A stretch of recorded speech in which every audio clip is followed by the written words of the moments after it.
You seen the commercial, Chris? Yeah. Everything. The book of CDs and the radio and how he say crunk. I'm like, yeah. He said crunk. That like, I was like, when he said that, I feel I'm 33. I feel old just hearing him say that. It don't much flow. Let's talk about that. CDs. The book of CDs. Yeah. Yeah. Oh my. Oh my God, dog. And I still got a book of CDs too. Man. Times has changed. You used to be on top of the visor in your car, always falling out if you turn too.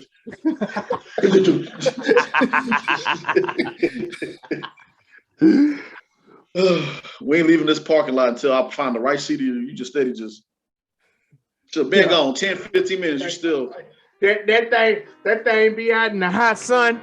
It sounds like the Bible. After a while, when you turn the pages, go.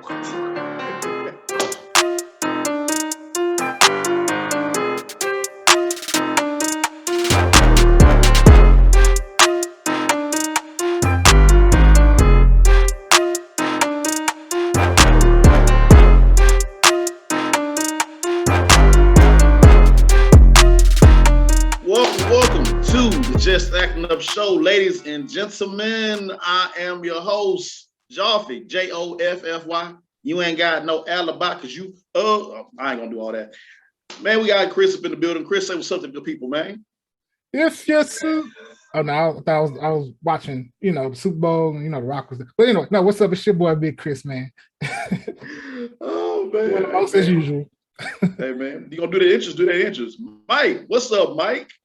Sleepy. Sleepy. Hey, what's going on, good people? How you doing? Gotta get that man 5 hour energy. Yeah, buddy. I'm working on 0 sleep. That boy Mike, everybody got the answers. Mike was like, yo. What's up? Oh man, too hilarious, man. Too hilarious. We got a great show for y'all. I want y'all to go ahead and get ready for this show. What we're gonna talk about? We're gonna talk a little bit about the Super Bowl, a little Super Bowl fallout, about a little bit about the halftime show, a little bit about some movies and trailers that's coming out. We're looking forward to these movies that's coming out. A little bit about the NBA All-Star Game, all that and more. And don't forget, we also got the awards for who has been just acting up. That's the show right there. So, let me stop playing. Let's get into it. We are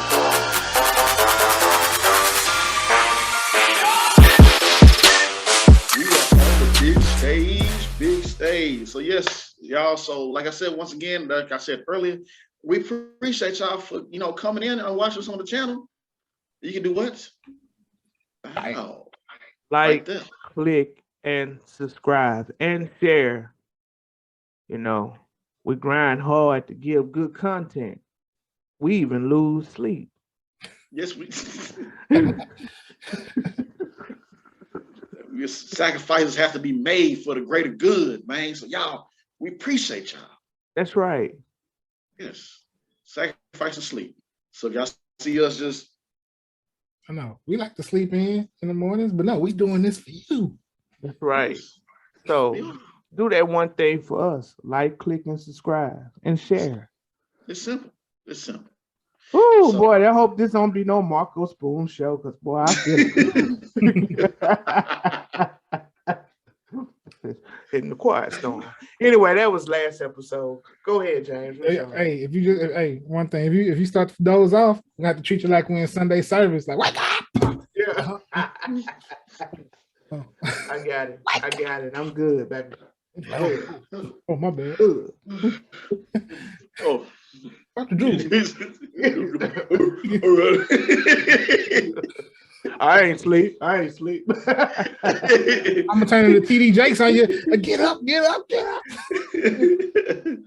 Oh my God. Don't ever wake up your dad in the middle of this. Well, no, we ain't gonna worry about that. I used to mess with my dad when he used to be asleep. What going on? Wake your ass up. Oh man, let's go, man. So real quick, man. So the Super Bowl has come and gone. We know we y'all know how we do our show. We know our run time today. We post and everything, but people are still talking about the Super Bowl just a little bit, and I understand because it was a great performance on both sides, from the Bengals, the Bungles, the Bagels, like Mike says, and from, of course, the new champion. Okay, that's enough. I'm sorry, that was too much. That was too champion. Okay, that's too much. I'm sorry. I was excited. I was excited to see it. I'll let not Matthew Stafford. I'll let Mike go ahead and Matthew Stafford. You fumbling in the bag over there, James. I am fumbling in the bag, bro. I did. Mike go ahead. Listen, it was a good game. It was a very good game. And shout out to the Rams. Shout out to Aaron Donald. I called it. I said, if Aaron Donald is who he say he is and who everybody says that he is, the greatest defensive player of our generation, he'll show up. And he showed up on cue with 2 plays. So, man, that was a good game. And Cooper Kupp is a beast. So they did their job during the offseason. They acquired, they paid, they got Odell Beckham at the right time. Yeah, man. So shout out to the Rams. Thank you, Rams. Thank you, Rams. We was in our group chat, and Mike texted everybody, man, Aaron Donald need to make his money. And then the very next play. Yep. I was like, yep. Urgent. Now, Matt Stafford did surgery on them boys. It was a little, I was nervous for him when they lost Odell, but that last drive, they did surgery on him and they won it. I don't know if y'all heard about what happened at the parade with Matt Stafford. They said, yeah, he was out of there. That too. He was on stage, and I think a photographer or someone was taking a picture and fell off the stage or something and hurt his back.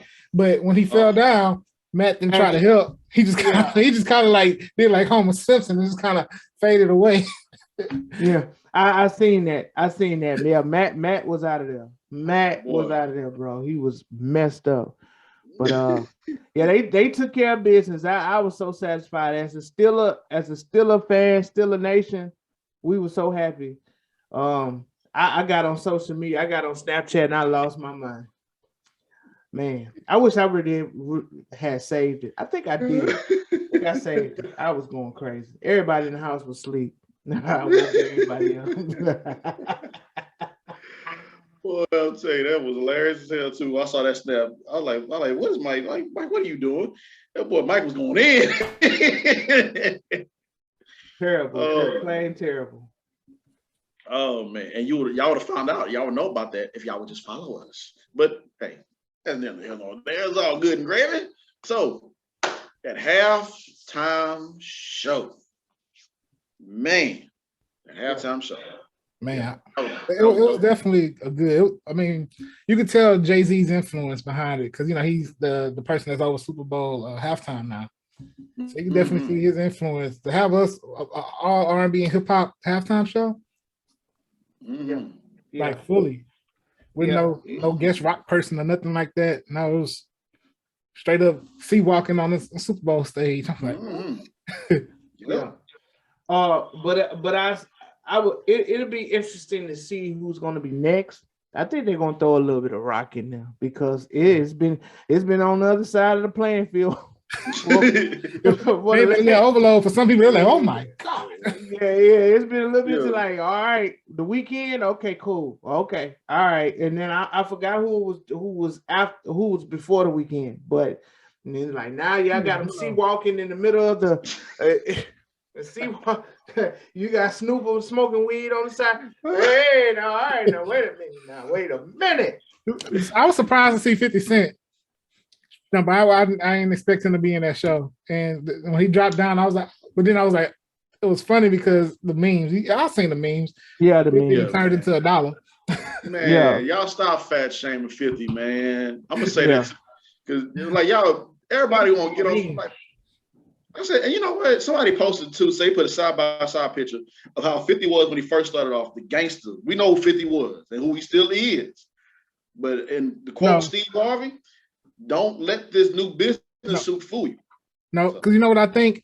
I think it was just payback because from back in the day when he came out with them 50 Cent shirts that like he had on and people was trying to wear them, thinking they could wear them 50 Cent shirts. Yeah. And now people are clowning him for the same shirts he came out. Let me stop. Hey. But you know what though? You know what's so funny? Yeah. Is I remember when we went to the Kappa Beach party and I had one of them 50 cent shirts. I brought a G Unit undershirt. I And remember that. I had no undershirt, no white beater muscles, whatever you want to call them. They call them white beater, whatever, man. I had one of them. And I remember I got a terrible sunburn too. I had a terrible sunburn the next day. And yeah, I ran into one of my classmates and he said, "Man, you got a muscle shirt with no muscles." So yeah, and but you know what though, 50 Cent, as soon as that show was over with, guess what? He put those shirts back on the market. So make fun, go buy them. Yeah, Man gonna make his he's money. Businessman at the end of the day. Yeah, businessman at the end of the day. So those memes didn't bother him. That's just more people looking at him. Hey man, buy a shirt then. Fine. If you want to make fun, go buy it. But yeah. Mary J did her thing too. Yeah, Mary J did her thing too. Eminem, shout out to Eminem because me and my wife and my sister was looking at Eminem. We was like, wow, Eminem aged great. And that's because when he first started, he was on drugs and depression. Yeah. Yeah, and he's going through his rehab, so he looks great, man. Yeah. Eminem looks great. He looks better than how he looked when he first came into the game. So shout out to Eminem. Totally agree. Yeah, it was good, man. Dre, everybody did their thing. Kendrick Lamar did his thing. I was happy to see that. With the Golden Lords. Yeah. Remember the Golden Lords from Media? Yeah, the Golden Lords from Media, man. I didn't think about that until now. I didn't either. Man, everybody did their thing, man. Everybody's numbers went up on Spotify too. After the Super Bowl halftime show, Mary J fell out after she sang the song and everything. Did a little, well, she didn't do her Mary Bop. Her dancers behind her did a little bit. I was hoping she got a little yeah, she did a little bit. She did a little bit, but I wanted Mary to do the full on, kick the leg, bow, hit it, bow, get in. But hey, but it's all good. I enjoyed the halftime show. I enjoyed the game. I enjoyed the commercials, the trailers. We'll get into that later on. So yeah, but let the record be shown. Okay, you got Dr. Dre, Mary J, 50 Cent, Eminem, Snoop Dogg, Kendrick. That's 6. That had to be Prince, because Prince had the greatest halftime show. But they needed 6 icons to be one man and God. Let's not forget, God made his special guest appearance at Prince halftime show. Prince had the best halftime show until Sunday. By Saturday, he had the best halftime show. Then when Sunday came around, that's when Dr. Dre and the Avengers came, because Dr. Dre and the Avengers beat Prince. Hey, Prince had God on his side. Literally, this man had God on his side. Chris Chapman has left the chat, and the spirit of Michael Jackson has entered the chat room to say something. Yeah, we can talk about that all day. Oh man, we'll be debating all day about this, man. But and shout out and thank you, Dre, for also doing that little small cover of Tupac's. Ooh, I ain't mad at you. Who else was kind of feeling like, okay, it's I swear to God, hologram or something. Like that hologram, bro. If that hologram would have popped, it would have been over. We wouldn't have cared who won the Super Bowl after that. Man, I think everybody, even though we know he wasn't gonna come out, it's like just a small bit. I think of everybody out there was like, wait, are they gonna do something with, Yeah, man, I'm telling you. As soon as I posted that, people started sharing it. I'm like, y'all mother, but that's a tribute. That's halftime show's a tribute to Dr. Dre and his artistry, man, because he produced most of those records. Yeah, he did. Yes, he did. Yeah, he did. Yeah, but that was dope, man. Transitions was beautiful and smooth too, with everybody from. So yeah, and that set, it's crazy. Yeah, it was the map of Compton. Yeah. It was nice. I'm not gonna lie. It's gonna be hard. Who's gonna come after that to top it? I don't know who. I don't know. We'll let them figure that out. Yeah, well. Let them figure that out. Yeah, that's like Yeah, Dre. We gonna need y'all to come on back. yeah, Dre. We're gonna need y'all to come on back because it's gonna be hard, man. Who gonna top? Because it's gonna be in Arizona's next year, so it's like who gonna top that? In the desert. In the desert. In the desert. Because they go from. I see where they're going. They go from the city. So who's popular in Arizona? In Arizona? Oh, I can't think of the artist's name. It'll come back to me. I can't name it off the top of my head though. Think out of the top of your head. Yeah. It's gonna be somebody country. That'd be a good country one. It would. Yeah, it would. Especially with country hip hop kind of being a thing now. Maybe they'll do like a Kane Brown type of thing, or See that? Baby, lock them doors and turn them lights down low. Man. Allen going. Boy, people gonna get pizza and nachos on there. Oh, shit. I like country, but for not for the halftime. Not for the halftime show. I do like I like country. I like country.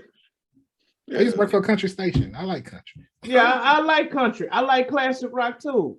Oh yeah, it'll be cool. They get Pink Floyd on there. Ooh, if they get Metallica, it's over. They're gonna be riding. You gonna have to do something to shut the whole city down. Like, you gonna have to do something. You gotta do something, man. Yeah, man. So we'll see what happens. Talk about this for a little bit. The NBA All-Star game is coming on. Of course, we're talking about this on this Saturday. Today is the 19th of Saturday, and this show will air next couple of days. So NBA All-Star game, we already know what it is. East versus West, highlights after highlight after highlight. Rising Stars, the young Bucks, the slam dunk contest, 3-point contest, skills challenge, celebrity game, all that. I wouldn't mind them. Well, no, yeah, I wouldn't mind seeing them come through Houston again. I would love to see that. I probably wouldn't pay no Vince to go anywhere because I'm a young old man. And last time they came down here, people were wilding. So yeah. The last time they came down here, I tried to go to some gentleman club that I'm not going to disclose at the moment, but the parking fee was like $100 just to park. No, I'm sorry, it was $50 just to park, and it was $100 to get in. No, you know what was annoying when it was here in Houston, because I live in the part of town where everything was. And so traffic would be backed up for miles on every road. So I could not go nowhere without going into traffic, and that was just so frustrating. Man, everybody named Mama was in the city. Yeah, my sister stayed right smack dead in the middle of it. I remember, well, she was staying out here, closer out here on the outskirts of Houston. Long story short, when the Astros had went to the World Series back in 2005, and she worked right next to Minute Maid. It was hell every day. It was hell to work. So the construction, everything too. I know. I went to the All-Star Comedy Jam. I went to that. Me and a friend. We went there. That was good. Other than that, me and some other friends tried to go to Drink Houston during that time. Then we found out how much it would cost to get in. They said $500 or whatever. I said, man, I get what? Man, shit, holiday. No. If you known me back then, I'd have had you. Oh man, well, I appreciate that, bro. I appreciate you, bro. Yeah, last time when the Super Bowl was here, we went to what they call it, the Super Bowl Experience by George R. Brown Mall. That was George R. Brown Convention Center. I don't know why people put mall behind it, but anyway, that's Super Bowl. Yeah, that was crazy. That was fun. I remember it was fun. For me, I was working, but because what Super Bowl was that they came to Houston? Was that 04? Something like that? No, because they came back. That's when Tom Brady pulled that miracle in the fourth quarter against the Atlanta Falcons. That's when they was down here. Then when that happened. I just remember I went to the Super Bowl experience and you know, I was removed a few years from football, but tried to do one of the running back drills. And I was almost through the drill. And I remember coming through the little dummies, and then it was like a little step I missed. That's all I'm gonna say. We can move on now. I want to talk about it. Oh man. Like we won't talk about them. Talk about them. Yeah, I think that was 05. Once again, that's when Tom Brady played the Panthers. Mm. Yeah, man. Yeah, so good times. But yeah, man. So we'll see how the remainder of this NBA season goes. James Harden is there with Philadelphia, not doing nothing. He tried to show Joel Embiid his step back, and he got called for a travel. That made me laugh. I'm like, why would you do that? I don't understand, brother. Stick to what you know, homie. But that was funny. So too much. Way too much. Way too much. Yeah. So Russ is still in LA. Yeah, that boy 79 overall average owned NBA 2K. This boy was up there at the 90s when he was at OKC. Then I'm like, dude, what happened, Russ? Just because I'm trying not to talk bad about this brother, but I mean, hey, it happens to us all. It is what it is. It's all good. Players mess up, man. It's all good, man. It's all good. Well, we're gonna see if LeBron he got one more last carry in the team. Oh, speaking about LeBron, that commercial that he did for the crypto, I like that commercial, man. Oh yeah, that was. It made me feel old because I remember everything that was in that room. Everything that was in LeBron's room. You seen the commercial, Chris? Yeah. Everything. The book of CDs and the radio and how he say crunk. I'm like, yeah.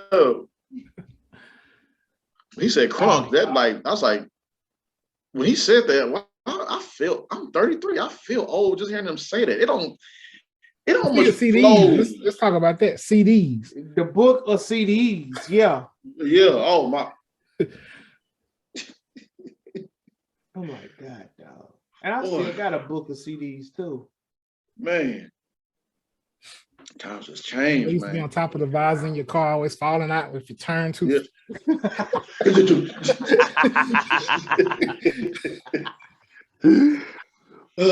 We ain't leaving this parking lot until I find the right CD. You just steady just been gone 10, 15 minutes. You still that thing be out in the hot sun. It sounds like the Bible. After a while, when you turn the pages, go.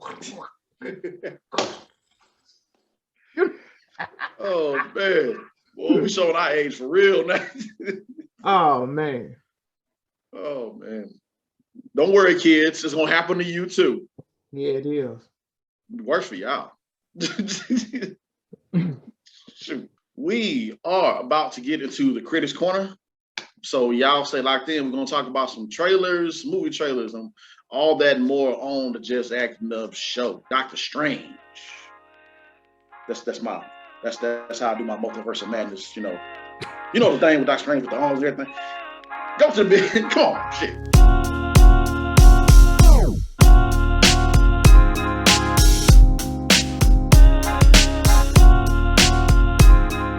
We are at the Critics Corner where we talk about movies and trailers too. I just came up with this song. Okay, I'm sorry, my bad, y'all. I'm silly. I'm very silly. So, coffee that took you over. You just don't say no. You just go. Coffee done took him over. Done took him over. And, this water right here. Like, what you got in that water, James? Don't worry about that. That's Michael's secret stuff right there. But hey. If y'all want to go into a more detailed analysis, more detailed conversation about these movie and trailers, where do you go to? You go to the Office VIP room. Wow. You subscribe to it, just like you subscribe to Just Acting Up Show.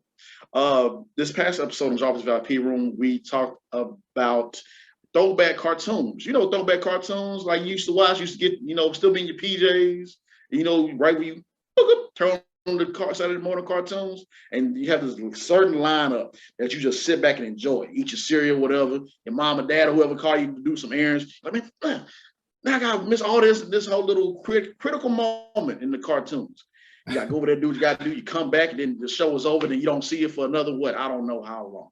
Hey, remember those segue to commercials on ABC? After these messages, we'll be right back. Well, I tell you, we're showing our age today, bro. Like, man, tell you, man, TV used to be different back then, man. Cartoons. Yeah. I can't tell you what cartoons that are out now. SpongeBob. SpongeBob stated at this point. That's it. I don't know any other cartoons. What's that little controversial one? Gumball? Oh man. Oh yeah. The wonderful. They don't have that show anymore. It didn't ran this course, but yeah, that was Yeah, man. It has. But speaking of cartoons about to come out, The Proud Family will be dropping February 23rd. Which The Proud Family, Louder and Prouder, is coming out. More updated. And this is the world we live in. They just want to bring stuff back and make it more modern and have it fit with the times. That's what they want to do. So Bobby from The Proud Family, that's one of my favorite characters. So yeah, that's my favorite character on them. Oh, mama, I don't know where I gotta go, but who played the voices of Bobby? Cedric Entertainment. Gotcha. Yeah. I just love the way he does that character. Bring my mama back so she can fix me a snack. Like what? Well, Bobby was different, man. They ain't have no job, but got treated like I think because Bobby was younger. No, Bobby was older than Oscar, I think. Yeah, Bobby is older than Oscar. Yeah, I never was a fan of The Proud Family as much. Yeah, but I will watch a little bit of episodes, and like from what I remember, I think Bobby was older than Oscar. Yeah. Funk era. He went on tour with Bootsy Collins or something. Just his mind never left. And his mind never left. You right. His mind never left. Went on a spaceship and never came back down. Yeah. Don't walk around in his slippers, bro. Got his hair tied up. Yeah. Like, come on now. But Sugar Mama treated him better. He ain't got no job, nothing else, but she treated him better than Oscar, the one who's the struggling Proud Snacks. Watch The Proud Family, Louder and Proud of y'all. But with that being said, speaking of bringing some shows back or a new era of TV shows, streaming services on Peacock right now on Jobs.P when we talked about it, we're gonna talk about right here because it's just a great show. The new Bel-Air TV streaming series is out right now. Right now. Yeah, great show. I love everything they did with it. I don't know why people give it so much flack. It was really good. Yeah. I haven't watched an episode yet, but because when you grew up in that era, you remember the Fresh Prince I remember from the first episode all the way to the last. So it's like I don't think I'm gonna want to invest in that because I remember the original one, but it's taking a different take from it, you know. And from what I have seen, it's pretty good. Yeah, it's a different lens of looking at it. Like, just like a different, just take, we've seen it from the comedic end of it, but this is like more of a dramatic space for it. And it's like, I love what they did with Hillary and Jazz. They gave them depth. They gave them some real depth. Even Jeffrey got a little gangster in him. You'll find out when you watch. Yeah. Jeffrey, you watch. Yeah, I'll let Mike enjoy it. I don't want to spoil it for him, but yeah, Jeffrey got something for you. He because like I was watching it and I'm like, Jeffrey just over there chilling, reading newspaper. You ain't up working. I mean, back then the Jeffrey, he was that snippy butler who would throw shades or get on everybody. This Jeffrey is different. And I'm like, okay, because Hillary was in there doing what Hillary is doing in this series. Mama Vivian, Lord Jesus. Fire and desire. Okay, I'm sorry. Both her and Hillary. Oh MIA. She sounds like the first on Viv. Mm-hmm. She sounds like the first on Viv. Yeah, man. Yeah, she does. She does. I told people that people was like I noticed that too. I'm like, yeah, she does. Like she does. But I love seeing it because it's Black excellence, man. And I love seeing that because we see the TV shows that come out. It's ratchetness, it's mess, it's drama. Of course, there will be drama on this show because it's in that drama field. But I love what I'm seeing from Aunt Viv and Uncle Phil. They not yelling and cussing out at each other. You know, sometimes you need a break from ratchetness, man. Sometimes it's too much. But the way how, let's say, for example, in one scene where Phil wanted to talk to Vivian, he didn't say anything bad in front of her, in front of the kids and everything. He like, Vivian, can I talk to you for a minute? They went to the other room, they sat down, they talked to each other, no yelling, no cussing, nothing like that. They talk to each other, conversation. So I love that. So yeah, Mike. Whenever you get a chance, brother, check it out, man. I think you will like it. Oh yeah, absolutely, I will. But I have to devour most of my attention to the Texas Chainsaw Massacre that dropped on Netflix. I am a huge Texas Chainsaw Massacre fan. Mm-hmm. I'm just waiting for the sun to go down. Once the sun goes down, I'm gonna close the door. Ooh. And watch it at night. See, I like watching scary movies at night. And Chainsaw. They also dropped. I don't know if y'all seen the Netflix show Wu Assassin. Yeah, which is really good. Oh yeah, that's right. They dropped a movie called The Fist of Vengeance, which is nice. really good. Yeah. So I guess they're dropping it ahead of the next season coming out, but it was really good. And Space Force on Netflix came back for season 2. Yeah. Okay. And the other day, I know I'm pretty late, but I got to finish watching the Swindler. I heard about that. Oh my God. Let's just say if that man was black, that'd be happening, huh? Oh yeah. It wouldn't take that long for them to, I'm just saying. Boy. I'm not gonna spoil it for y'all, but good Lord, come on.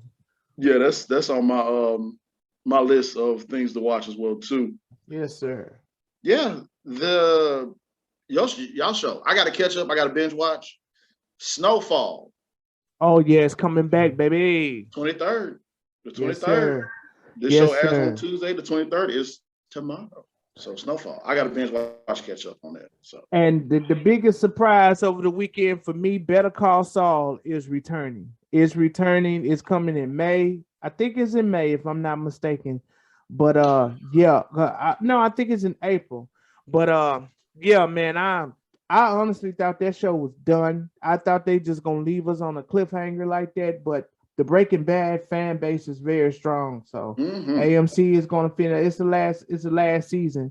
But yeah, Better Call Saul is returning. Nice. I haven't watched Breaking Bad at all. Really? I'm not caught up on none of that. Yeah, Breaking Bad was. Yeah, it was. Yeah, Breaking Bad is a great show. Surprisingly, it wasn't that popular until Netflix got a hold to it. Once Netflix got a hold to it, it was over. Man, Breaking Bad that was one of my favorites right there. I'm like, dude, to see how far. And he was just a teacher. Just a teacher. It was just a teacher, just trying to make it. Boy got greedy. But yeah, man. Yeah, Snowfall, all those shows coming out. Proud Family, Louder and Prouder.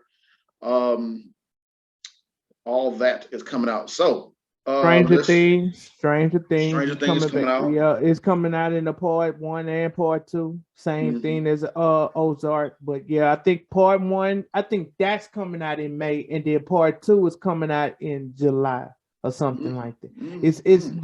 They're like months apart from each other, but absolutely, like the whole season is going to be done by the end of this year. Yeah, so some people's favorite shows are starting to wrap up. People can go on and move on to bigger and better things, and we appreciate them for them putting out this good work, this good art, they talents in these shows that are our favorites. Shout out to the cast of Peacemaker. They just wrapped up their final episode, and man, that show's good. Show's real good, man. I enjoyed it. Mike, did you catch up on Peacemaker yet? Or Chris, did y'all finish? No. I finished Peacemaker yesterday. Gotcha. Man. That's on my to-do list. I have a lot of movies and TV shows that I can watch. I could be in this man cave for days. All I need is just some water, Mountain Dew. You gotta have your snacks, man. And have my snacks, and this a wrap. One of these good old days, I'm gonna call in. I'm gonna say I'm sick, and then I'm gonna wear these streaming networks out. Just straight up. That's the one motion. That's it. Yeah, man. We gotta. I want to say, man, John Cena. Yeah, it fits. That show fits his personality. That character fits his personality perfectly. Yeah, it does. And they getting the season 2. They have been awarded the season 2, which is very good too. So I look forward to seeing what they do with that. Yeah. So trailers. We've been getting with trailers left and right over the past couple of weeks. So let's go ahead and let's talk about this Nope trailer. Jordan Peele. Been waiting on this for quite some time. Just said nope across it. Look like some extraterrestrial things going on. What y'all think about the trailer? It's titled after anything, and I see something sketchy, I'm like, nope. Nope. I'm gonna go down this dark alley with questionable people. Nope. Go this way. That's right. And if you ever watch Candyman, when she was looking for her boyfriend and she went into that laundromat, she opened up the door, she saw that basement, and saw those stairs going down. She went, nope. Close the door. I thought that was pretty cool. It's like they added that in there, then get you ready for this new movie. So it's gonna be interesting to see. He leaves a mystery. You don't really know what's really going on until you actually see the movie. And I wonder if, because I know Daniel Kaluuya is in this movie as well from Get Out. So I wonder if all the worlds connected from the first one to this one. Are they interconnected in any kind of way? It's true. Yeah, that is very true. Never know. We're gonna find out. Yeah. Keke Palmer is in this, as well as Stephen Yeun from The Walking Dead and Sorry to Bother You. We're gonna see what happens with this, man. It looks. I'm a fan of Jordan Peele, and I like his different take on horror and what he adds to his everything he creates. So I want to see what this one is all about. So yeah. Like I say, black horror hits different than Jason in the Woods. I'm sorry. Yes, it does. That black horror hits a whole lot different. You right about that. Real reactions. How will we really act? Because we ain't gonna be like, oh, let's go in the woods and investigate what's going on with the screams and yellings and the murders that's been. No, we ain't like, nah. I think we just need to skip this time. Chainsaw Massacre, since we talked about earlier, when that movie, when they remade it the first time, I hadn't seen the old versions of it. That old version. So, that old version is. Whew. So when I seen this the new version, the first remake they did, and I seen the ending, I'm like, and I thought to myself, like, wait, they hadn't caught the dude, and he's still out there.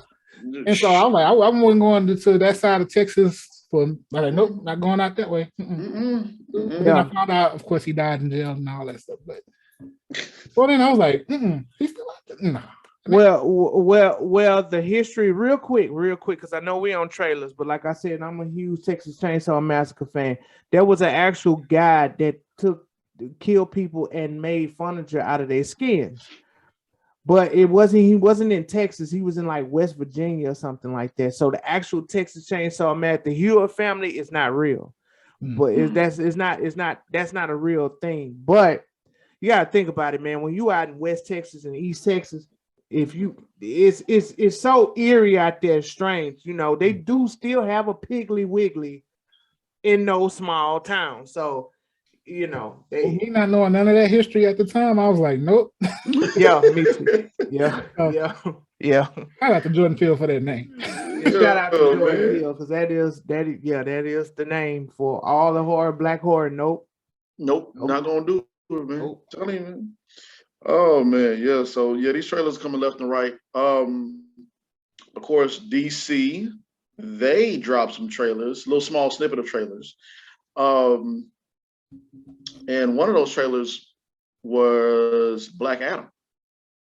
Yeah. So I'm gonna let Mike go ahead and start this one off. Mike, what's your thoughts on Black Adam, brother? Okay, so here's the deal, right? Here's the deal with DC. Mm-hmm. And I don't want DC to feel like, you that person that's trying to buy a car and then you come in with that weak credit score and you go like, okay, here's the deal. It's not a good news when they sit down and be like, all right, now here's the deal. but yeah, they put their hand out, see, this is what you can get.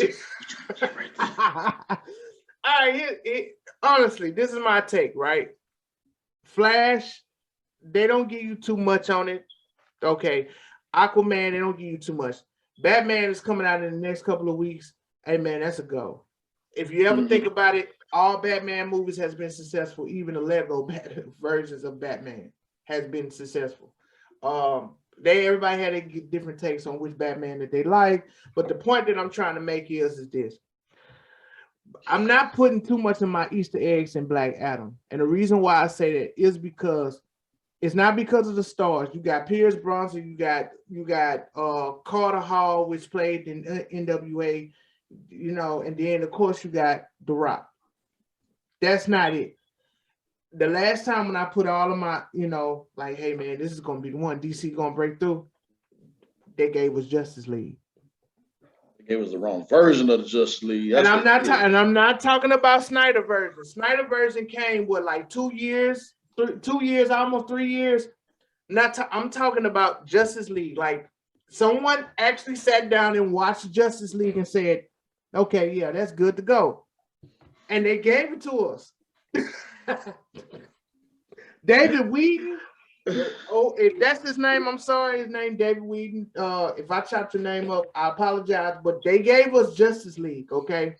Mm-hmm. So I'm saying this with wholeheartedly, and the actors and everyone on set, they do job. Oh man, it's a hard job. But the point what I'm trying to say is I'm not gonna put all of my. I'm gonna go see it. Absolutely, of course, I'm gonna go see it. I'm gonna check it out. But I'm not coming in there with high hopes, because it's giving me Justice League vibes. And I seen snippets of it, but I'm like, when Justice League came out, it was like, oh man, I'm ready to see it, even with the trailer. But then when I saw it, I'm like, is this it? Did they really just it may hopefully it'll pleasantly surprise us though. Like I know nothing about the Black Adam comics and nothing like that, so I have no expectation of it. So hopefully it'll pleasantly surprise me. That's what, like for instance, when Guardians of the Galaxy came out, I knew nothing about the Guardians of the Galaxy, but when I watched it, I was like, okay. I was like, okay, I like these characters, so hopefully that happens with Black Adam. Mm-hmm. Right. But I know it's DC and it's Marvel, so that's what I'm saying. And I was disappointed, just like millions of other people was disappointed. Because to be honest with you, if Justice League wasn't that bad, there wouldn't be no Steiner cuts. That is a fact. They would have never released that. But the fan base was so upset that they made a petition. They started a petition to bring out Snyder cuts. So I hope that that's not the case. I heard Pierce Brosnan say that I did James Bond for 10 years and I have never been on set with this. This is amazing. The world going to see this, blah, blah, blah, blah, blah. And I'm like, that was the same thing that they said about Justice League. So no. Mm-hmm. I agree. I'm tiptoeing in my Jordans. I'm tiptoeing, man. I got to tiptoe on this one, bro. I understand. I got you. I mean, and that's what we have. I mean, that's pretty much, yeah, you get the net on the head right there, because we just don't know with DC. We don't know where all these characters' direction are going. We know with Marvel, Thanos, we all know it was going to lead up to Thanos, this first, 10 years, past 10 years, whatever, with Endgame and everything. With DC, it's like, where are y'all going? And I think that's where fans are programmed to, we're just programmed that way now because of what Marvel is, and what these superhero shows are. So we just have to wait and see. Hopefully it's good. And I'm with you too, Mike, when you said that's it. And when I say that's it, I say it to where it's like we thought that these trailers were going, like the full trailers was going to drop like Super Bowl. Right. The whole time I'm sitting there waiting, I'm like, okay, wait. So the trailers y'all showed a couple weeks ago with that little 1 minute for, I think damn near every trailer, every movie they got coming out. I'm like, that's it. Not saying that it was bad. It looked good, but we wanted to see more because we thought that this was gonna happen. But man, it's like you fooled me once, shame on you. That's how I'm feeling right now. I swear I have that vibe. Like I said, Batman is gonna be a go. It's gonna be a go because it's Batman. You can't mess up Batman. Honestly, there's no way that you can mess up Batman. That's like having Brett Favre, Aaron Rodgers, and Tom Brady as your first, second, and third string quarterbacks. There's no way that you can mess this up. You're going to go to the Super Bowl. But like I said, I don't know. And I hope that it is successful because, like I said, this is Dwayne Johnson's first superhero. Like he's taking on he's taking his own. So, and he's all hands on deck. And I agree. Yeah, man. And the other quick news before we get into the last of the trailers. There's an I Am Legend project in development at Warner Brothers. So we'll see how that goes. I Am Legend. And there also is news that Sonic the Movie 3, they just dropped that trailer not too long ago with Sonic and Tails that's coming out later on this year. I'm gonna actually go see that. Sonic the Movie 3 is officially in development from Paramount Picks. And Sega Plus next year, a new original Knuckles series with Idris Elba is coming to Paramount Plus. Sonic Movie 2 hits theaters in April 8th. So it's starting to look like everybody is riding that wave of having their own universe. Have y'all noticed that? Yeah. Like you got the Power Universe, got the MCU, got DC Comics, and everything else. So everybody's just like, yeah, this whole wave of, I mean, it's like if it ain't broke, don't fix it. If people like this, let's try to expand it, and grow it and feed off what the people like. So I don't blame them. I don't blame him. I feel it. All I ask is they cast us to do one of these or write one of these. That's all. Just acting up show. We here for you. Cast us, right? Let us write something. Give us a check. Exactly. That's all I ask. Yeah. Exactly. Yeah. All these streaming services, y'all can't holler at your boys. We know y'all can holler. Yeah, man. So all that. And let's not forget that rumor I don't know if this is a rumor or not, but Martin. There's talks of a Martin. I'm not saying it's a Martin revival. TV show. Reunion special. Yeah, that is true. It's actual factual. It's going to come to BET Plus. The cast, of course, without Michael Ford because he, passed away. I mean, Tommy. Is it Tommy Ford? I'm sorry if I got the name wrong. No, it's right. Thomas Michael Ford. Thomas, Ford. Yeah. So they're going to do a reunion they're going to shoot it at the end of this month, and I'm not sure about the release date, but it's coming to BET Plus. Reunion special. So that's going to be good. That's one of my favorite shows. My aunt. I'm man. Yeah, man. I'm looking forward to. I want to see what. I mean, that's gonna be good. I'm looking forward to that one. That's gonna be dope. So yeah, all of that, and let me see here. I guess we can go ahead and talk about this now to bring this spot to a close. Doctor Strange. Multiverse of Madness. Woo! Yeah. Ready.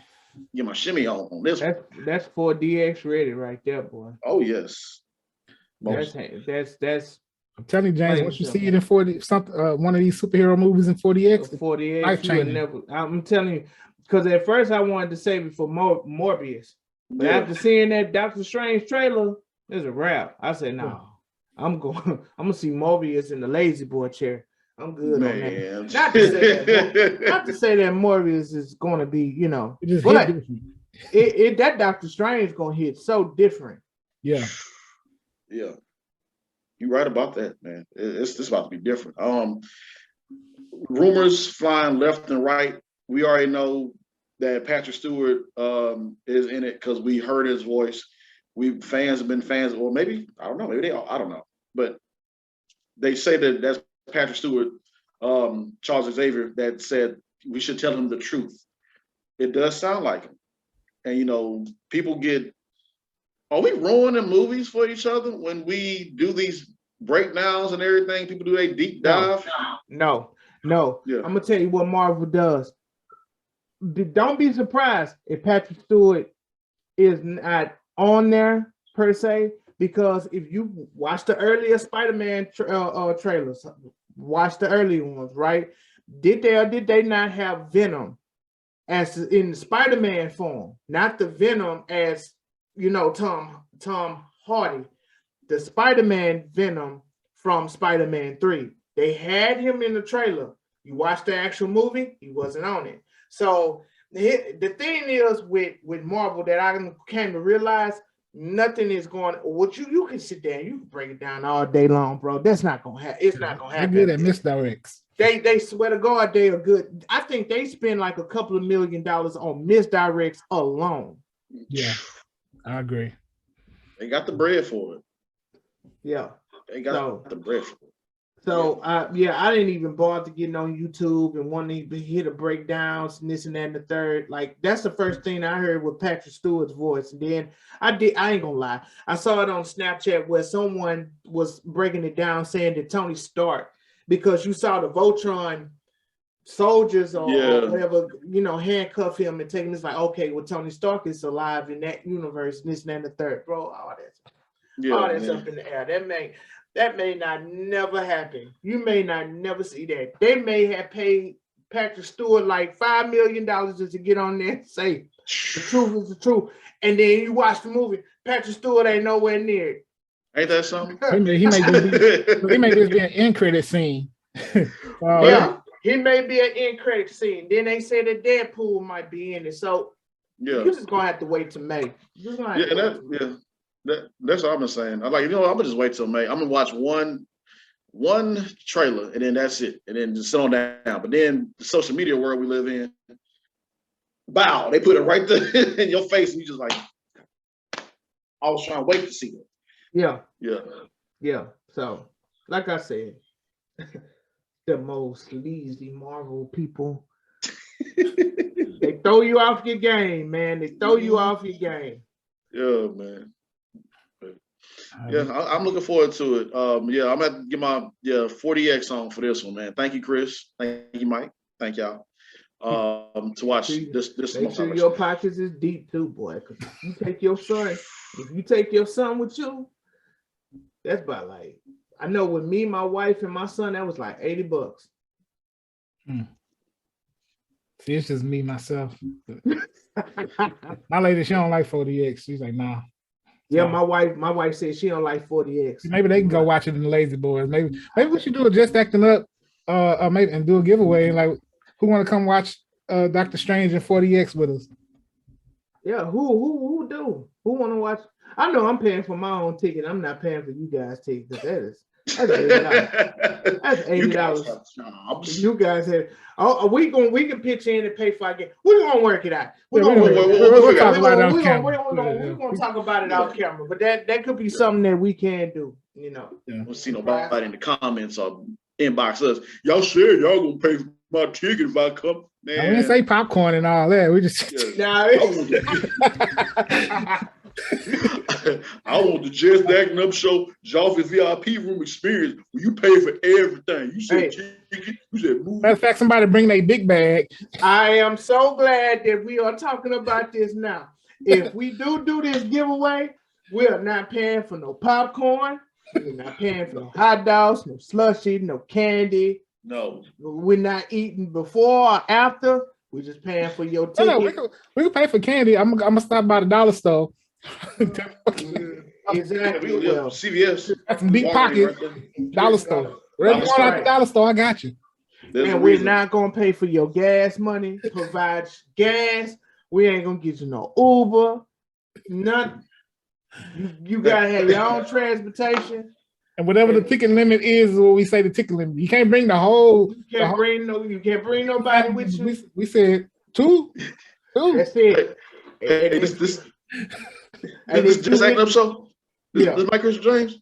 Yeah. See, what happened was I will meet y'all at the movie theater, but my car broke down. No. So y'all come get me. No. I'm over here.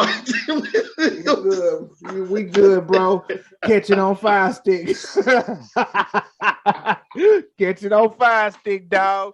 And if you stay somewhere far, you gotta hit the toll road. You're gonna have to pay for that toll road too. That's $1.75. That's on you. All right. But I'm just right down the street. Y'all just come pick me up. And we watch the movie together. You pay for the ticket already, right? We ain't gonna be able to do that, dog. We ain't gonna be able to do that. Best of luck to you, man. Hey, man. The tickets will be here waiting for you, I guess, whenever you feel like you make it. Can we reschedule? Can we reschedule, we can't please? Reschedule. The movie finna start in 10 minutes. We're gonna have to get off. Bye. Make sure you like, click, and subscribe and subscribe.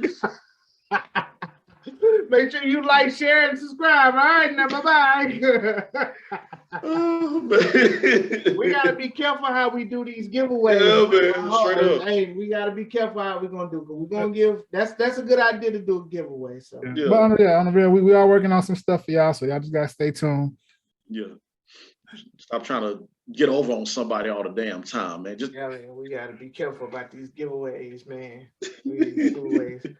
It's like Dead Presidents when Chris Tucker and Lorenz Tate was giving out those gifts in the hood, and Dead Presidents, he was like, man, you ain't got to steal, it's free. Straight up, man. I read the fine print. Y'all say y'all got me on all this right here. No, it's cool. It's cool. Yeah, you good. Popcorn, all that, candy. Yeah. Man, get y'all. Get out of here. First and last giveaway. I see it now. All right, ladies and gentlemen, we got a comedian coming through the Just Acting Up Show, MC Lotto. I love that name, by the way. She gonna come through. She gonna talk. We got an interview, a little sit down interview with her. So y'all stay locked into the Just Acting Up Show.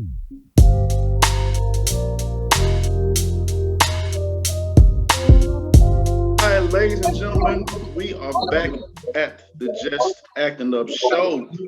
We got one of the queens of Houston comedy here, MC Lotto. Let's give her a applause. Let's start the win. Give me my applause. Give them to me. Everybody. Chris, why you ain't clapping? Come on. There it is. There it is. I want everybody, all participants, to be clapping. We got to. We got to give you your flowers. We got to, straight up. So, thank you. Yeah. So first and foremost, once again, we appreciate you for joining us. We appreciate you. Yeah.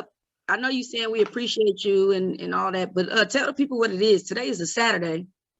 It's before noon. Okay. Look so at we me. Really appreciate Give me my flowers. You hear me? Yeah. Like, she woke up early. Yeah, she did. Cause like I was like, hey, a lot of we get up early. We do this shit. Like it's just. It wasn't even 24 hours ago. Man asked me to do this. You understand what I'm saying? Yeah. I got to, because like we know that you did a show last night, and I was like, man, Lotto, let me try to work with you. Let me see what you got. But yeah. Yeah, well, I do appreciate you guys for at the Acting Up, Chris, Mike, and James. I appreciate y'all for even thinking, hey, let's put her on the platform, because people don't realize this, but I mean, I love stand-up comedy. I'm a comedian. We didn't really get that far, but I absolutely love what I do. But I love doing podcasts because people get to see, you know, more, that there's more to me than just the jokes. So I'm always down to do a podcast. So let's go. All right, well, Very let's true. kick it off. Let's get to know you. What got you into comedy? Like, You know what? So I literally this morning, I was going through some footage, and I like to say that February is my celebration month for comedy. So yes, I just finished my 5th year in comedy. congrats. 5 years in comedy. Yes. Come on now. Yeah. So I'm entering into my 6th year. And I was reading a post that I made in 2017 in February. And literally in that post, it just said that I never, you know, thought I would be doing comedy. It's just something that I wanted to try, and I always thought it was funny. The truth of the matter is that I always wanted to host an MC. When I moved to Houston about 12 years ago or so, I would go to these poetry events, and they were dope. You know, the Houston poetry scene is so amazing. And I would see some of the hosts. Nikki the Kid is one of my favorites, and Joey JP, another one of my favorites. I would see them, and they were so funny, right? And I'm like, man, I want to do that. Like that, I just wanted to host an MC, and somebody was like, man, you kind of funny. Why don't you try to do comedy, and then you'll get the opportunity to host an MC events. And so that's pretty much how it started. I went and did open mic, and like one time in December of 2016, I never did it again until January. And then after there, February is when I got 20 family members and friends together. I had a fish fry. I fed them fish, spaghetti, and salad. And then afterwards, I made them sit their ass down and listen to me tell jokes. And that was when it really So yeah, kudos. That's pretty much how. That's good. That's good. How did you work yourself up, like your confidence, to get on stage and tell jokes for like an hour or 30 minutes so in front of an audience? Because I figure that's very hard. It's difficult to do. Yes. So honestly, I had to, when I really kind of got into doing comedy, when the people started paying me to do it, you know, first you do open mic, and that's just like, is people there, people not there, you just doing that here and there.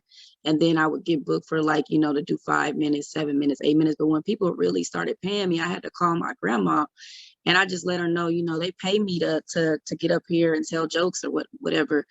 And I was just like, you know, just thinking back, like every time we had a family function, the family would let me get up there and, you know, get everybody together and just say whatever. And I was just like, you know, I should have been getting paid, Grandma. Like, y'all owe me money for all them times that I was doing this. And yeah, she cussed me out. So she didn't pay me shit. So I had the experience of just being able to be that person in the family, right? Now, my biggest problem when I first started comedy, or the one thing that I lacked confidence in, is whenever I would perform in front of small crowds. Anything under 20, because I'm a high energy comedian. I feed off energy. I bring a lot of energy, and then typically the crowd gives me energy. So it's under 20 people. People like, you know, they really don't want to be in that motherfucker. It ain't, you know, you want to be where everybody at. Ain't nobody just happy to be in there if it's like 7, 8 people. They know, damn, why we in this bitch? Yeah. So nobody is just excited to be laughing or whatnot at said shows. So I was not great at small shows.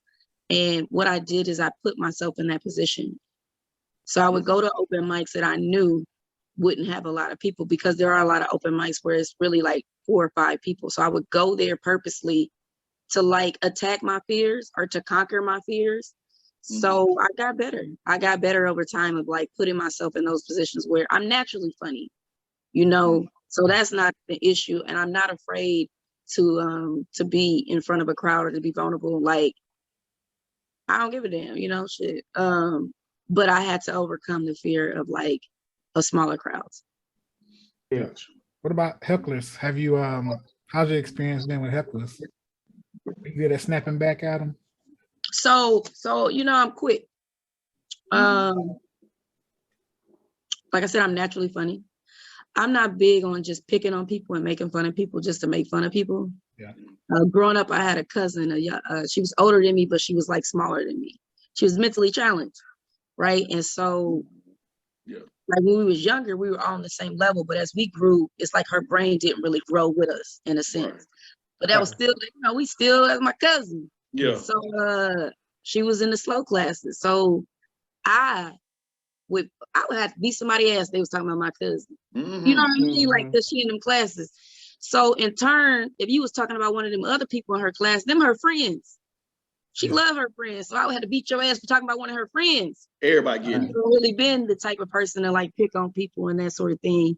But I have a way of being able to make fun, but not pick at you. Like it's gonna be like, that motherfucker got me. You're not gonna feel attacked. Now the thing with hecklers is, sometimes hecklers just want to be a part of the show. And so as a comedian, if you got the mic, nobody should outdo you. There's no reason or way that person should be funnier than you when everybody can't hear them, but they can hear you because you have the mic. So and I say this to newer comics, why would you want to pick on the motherfucker you need to laugh? You need the audience energy to laugh. You know what I mean? Yeah. So I don't go out there intentionally like, you little fat ugly bitch. Like, that ain't my I might be like, oh, it's some thick fat bitches in here. Yeah. It's only one ugly one. It's only one. Y'all know who y'all is. You know what I mean? I made you that, but there's no point in me like picking on one person. But in regards to the hecklers, my energy is to attack them quick and move around. Because I've been at shows where somebody goes in on a heckler and that turns into the show. I ain't been practicing these jokes and writing these jokes to get in on one person. I'll stick and move. And typically the way I do it, that person understands or they get over it. And if they're not that type of person to get over it, usually when you ignore a person, they will. And if not, then I'll just address it to somebody in the room to get their ass up out of there. But I don't want to, I don't do comedy for one person, man. So it's for everybody. So I take it in school, you wasn't that type of person that'll get on anybody if they like wearing some cheap shoes or like, what are those? Like roasting, like what are those? So I'm not big on roasting, but I'm big on making everybody laugh. I'm gonna roast your ass, but it's not gonna make you feel like shit. I ain't got no money. Yeah. You know what I mean? Goddamn, when you put them bitches on, they was ugly. Yeah. I have to stay away because I'm like, man. You upset. Right. So it might not be that they ugly, but damn, you wore them ugly ass shoes with that shirt. God damn, like okay. So I had to stay away from you. Like, oh man, she gonna get on my ass. You put your clothes on for school, like damn, she finna get on my ass. You probably want to be on my team, is what I'm gonna say to that. Yeah. But again, I don't just go after people. I like to bully the bullies. That's my shit. I like to fuck with people that fuck with other people. So that's that's more or less my passion and my drive. But see, I was that kid in school. In high school, I was pretty popular. I was a prom queen in my senior year of high school. There was a TV show. It was called 745 Live at school, and I was an anchor on that show. So it's like we did the news or whatever. A part of that, in addition to that, I also went and I interviewed clubs in the school. Now, people know the basketball players, they know the football players, and that I would do shit like go interview the gospel club, the wrestlers. Anybody fucking with the wrestlers? It's thinking there, But I would go. They had a girl that was like a stamp club, like it's like two bitches in this club, like. But I always have just kind of been into like, damn, what they doing over here? So I really like I get along with everybody, and I just feel like there's, it's not just let's hang with the popular people. Like you'll find me in the weirdest things. Like, what the hell you doing here? Like, how'd you end up here? But that's how I learn. I learn from other people and their experiences, and like I ain't really just sitting down reading a bunch of books. So I learned from, other people. That's one of my favorite things about Houston. Houston is a melting pot, but in addition to it being a melting pot, Houston has several different clubs and organizations, and there's a knitting group Motherfuckers Didn't just know that. knit. Okay. You don't knit though. Yeah, I But don't knit. yeah, you don't knit, but it's a knit. It's a click of knits. A click of knitters. Click knits. Click knits. Click knits. A click of knitters. Boy, they just Like, knit out here. They deep out here. hey, I didn't know that. It's funny that you said it's funny that you said basketball too, because you know you hooped a little bit back in your day. Come through. Come on, you used to how that. I mean, y'all got a game coming up. Let me know. I still got it. I'll take these nails off in a minute. She said I'm nice with it, man. Yeah. So you know, I used to, I played basketball. I used to be a point guard. I'm not gonna lie, my team was trash. I was the best trash player on there though. Shit. That's all that mattered. Oh shit.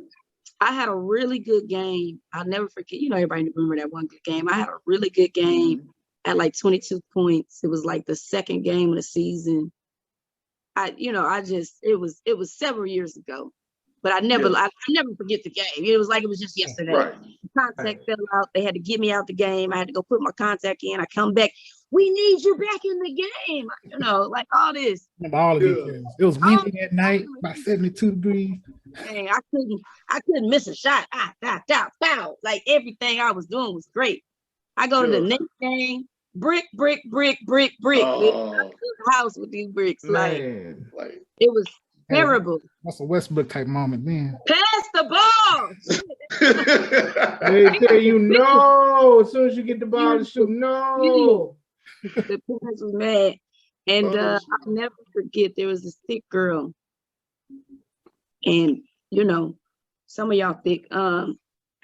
This thick girl used to do this move where she would be dribbling towards me.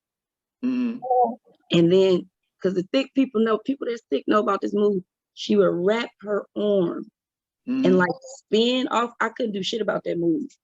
Ooh. That motherfucker would spin, like she would cuff me, like just cut. I was small then, like, you know, like now, but smaller.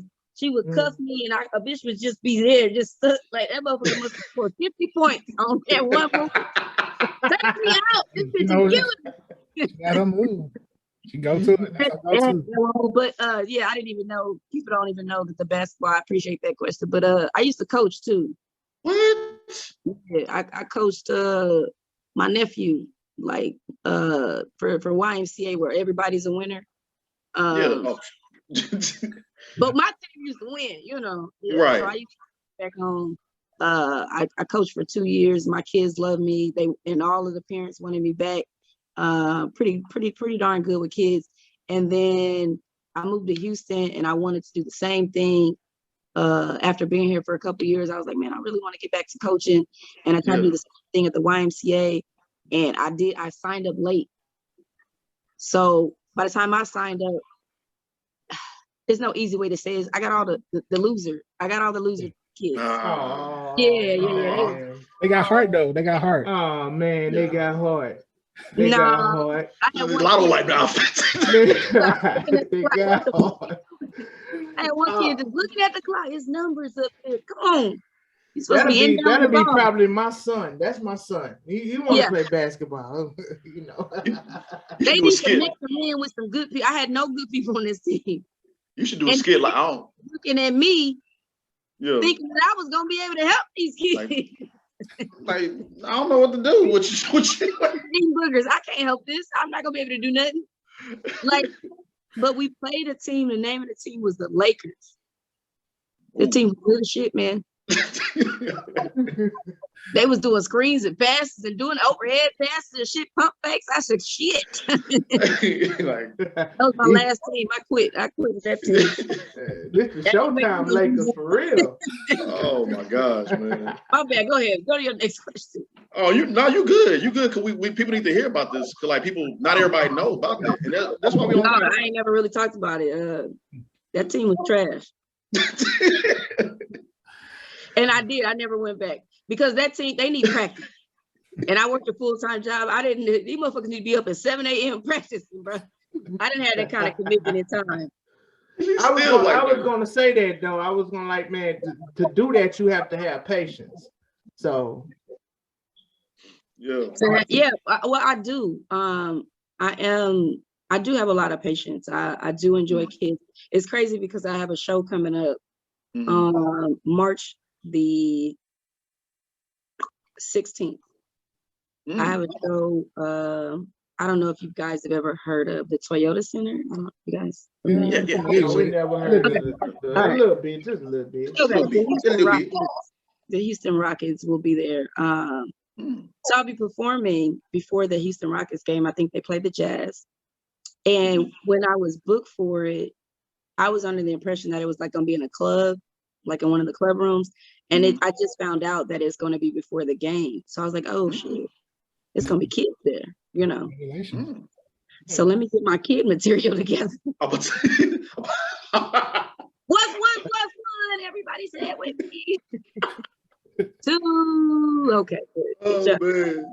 So yeah, so I do love kids, but I've performed in front of kids with kids and adults, but never on that big of an arena stage. So that's gonna be an interesting thing. So I just said that just because literally just last night I was thinking about and even this morning spilling into the material that I want to use for that particular show. So it's just heavy on my brain.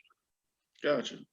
No, that's I go see ahead. that you've done you did was it the Kevin Hart Comedy Jam when they had hurricane support for Hurricane Harvey? So I think I was like a year or two in the game. So Kevin Hart was not there, but the person that produced the show is more or less an affiliate of his. And not that they told me that Kevin Hart was going to be there or anything like that. So I was never under that impression. I did really well on that show. I recorded the audio, but not the video because again, I was still extremely new. But that was definitely one of my first like really big laughs. Like, like you could hear them like cracking up at that show. And it just was a really good experience. And some of the proceeds from that show went to, Hurricane Harvey victims. So yeah. But Kevin Hart was not there. It's just one of his affiliates that I don't know what or why they did that. Like I really wasn't in tune with that. I just knew I was doing a show and I think they might have used a tag or something like that. Yeah. Well, I think that's beautiful though, because during that time, well, of course, Hurricane Harvey, we was all down there going through that BS. But in order to spread joy and laughter and take people's minds off of that just for a little bit. So I think what you did right there, that was dope. And so yeah. No, so literally I had a show last night at Rudyard's. I don't know. That name is so weird to me. It's R-U-D Yards, Rudyard's. I don't know if that's right. Yeah.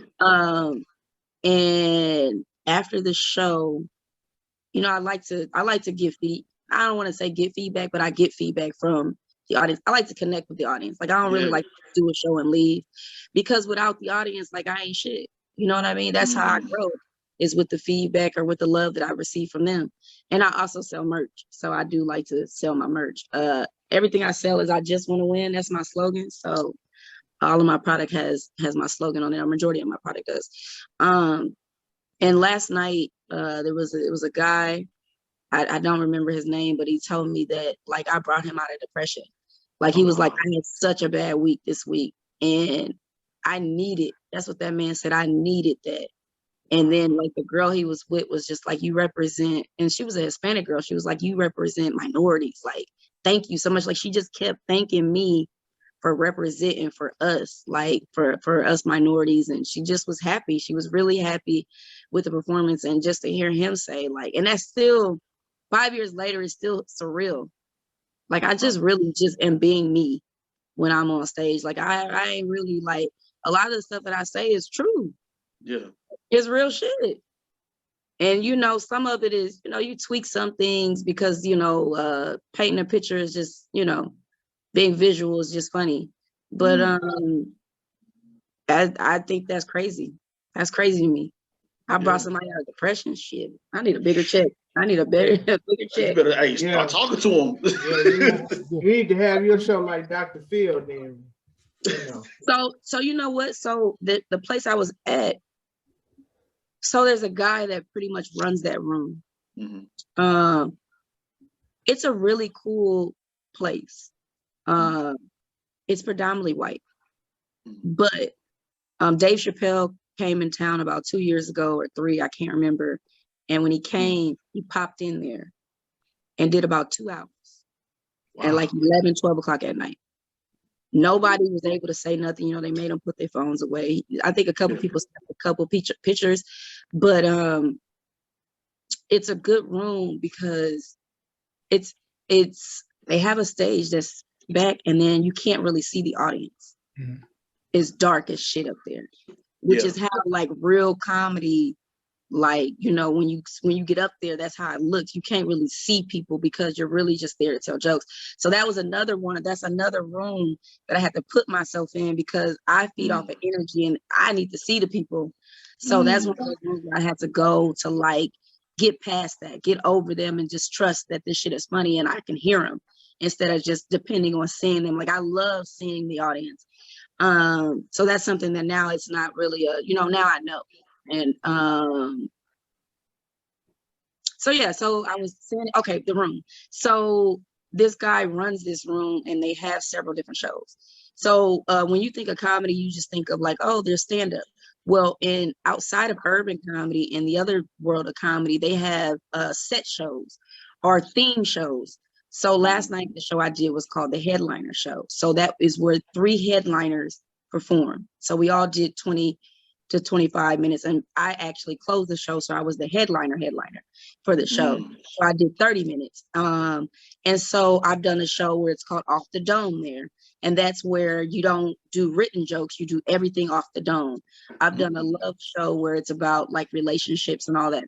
Well, so they have different nights or different shows, and I talked to the guy about potentially me doing a show where, because I used to do not a podcast, but a radio, and it was Lotto Knows. So that literally is where I have people send me questions and I would give them advice because Lotto knows. Like I really give good advice. So I said that just to say, you said I should have a therapy show. The guy hit me up and said that he had an opening for a show or a slot for a show that I could do, but unfortunately it's on a Thursday and I have Taste every Thursday. It's Taste Bar. I'm at the Taste. So I can't do it that day. But the next time you have an opening, hopefully I can get in. And yeah, you can see the Lotto Knows show. There's a segment that you do on your Instagram that I like. And I'm glad you chose what you chose because you could have said chitlins with Lotto, but I'm glad you chose Kaylin with Lotto. Yeah. What'd you call it? Chitlin. You could have did chitlins with Lotto, but you do Chitlins with Lotto. Kelly with Lotto. Yes. Look at you. I love it when you do a little research. So I like kale, bro. I like kale. Yeah. Like greens is cool, but kale is lit. Yeah. I'm a texture sensitive person, and kale got a little tough, rough to it. And I don't know when I started. Oh, you know what I do know? So a couple of years ago, I went through a fast where I didn't eat meat. And so I was still eating fish, but I wouldn't eat meat. And so what it made me do is it made me start looking at other items on the menu. When I would go out to eat, it'd be like, well, shit, And so I just started, venturing out. And that's how my palate grew because I was limiting myself to that. And ironically, right now I'm on a fast. I'm on a fast and it's so from time to time I go to these fasts and it's for me. So a couple of things that I'm working on right now is clarity, vision,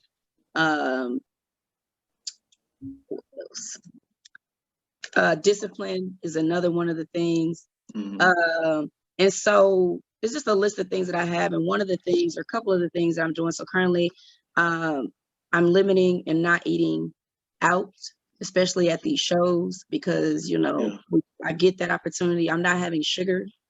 Okay. So no candy, OMG, sugar-free coffee. And then I'm not on social media or my cell phone before 11 a.m. So even for the day, I couldn't see it and respond and all that until after 11. And that's just for the discipline for work. There's work balance on there as well. I don't drink. I stopped drinking about a year and 4 months ago now. But I started smoking marijuana. So wait a minute. You It's started levels. smoking. It's levels. It's levels to it, but I'm So- currently fasting from that. But I gotta applaud you for the Yeah. Yeah, change. because that sugar part is hard for me. Baby. So That sugar, because I gotta have it in my coffee. I gotta have it in my oatmeal.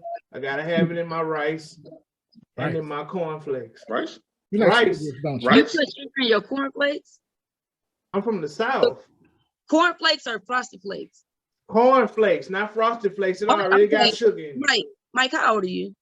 I'm 37. Same age. Mike, I know goddamn well you can afford frosted flakes while you still out here eating cornflakes. The frosted It's flakes something got about- sugar on It's it. just, hey, it's just something about when you scrape the bottom of that bowl, you hit it. Cornflakes. Mike, I You need know you to it's come going to down. I need you to relieve yourself. I need you to step away from that cute ass box. You know, it's The box going is down. white. The box is white. They Oh, couldn't yeah, even the box is white. on the box. Get the blue box. That's how it is when you come from poverty. You hear that, man? You gotta grow up, Mike. You 37, bro. I know you can afford 72 cents. No, I can't. Now I left spam alone. I've been left spam alone. And what was it? Ramen noodles. I left that Don't alone. act like this nigga don't act like you don't know what it's called. Cut the wieners. Say you cut the wieners and the ramen noodles. It's over, man. Look at him. He just had this shit 3 days ago. That boy know what it is. Stop playing with me. Oh my gosh, man, Lotto, tell us. Okay, so first and foremost, once again, I'm applaud you for the changes that you made to living a better and healthier life. I can't just skip over that. That's dope. And also, you went to your this is interesting to me. You went to your very first burlesque show Last night. Yeah. Well, I've never been to one. Tell me about your experience, please. I'm like, wait, what? Do you know that burlesque is white people strip club? I didn't know. I felt dumb because I thought burlesque was drag. I thought it was. I don't know why, but I associated burlesque with drag. Mhm. It's not. It's white people strip club. They stripping, bro, but they putting on a show. Okay. But okay, so our strippers, they come coming to the stage. It's Diamond bring her ass out there, damn near already naked. There ain't no show. Diamond is twerking, dancing, doing whatever. But this burlesque, this bitch was on a chair, doing flips, doing sit-up. Like she was doing, they put on a show and they dun dun dun, they take shit off with the beat of the music. Oh, man. The difference though, Mike, you ain't gotta throw money. Oh, really? You don't throw money, you pay one fee and you get to see ass and titties. Oh, I need to go over there. You throw money. I said, this is dope. Say what? And you get to keep your cell phone out. The only thing is you don't get lap dances. You don't get to touch them and shit. Oh, okay. I mean, they get naked, right? So their thing is props. So they bring all this shit, and then they gotta have a person come and clean the stage because they done took off every damn thing.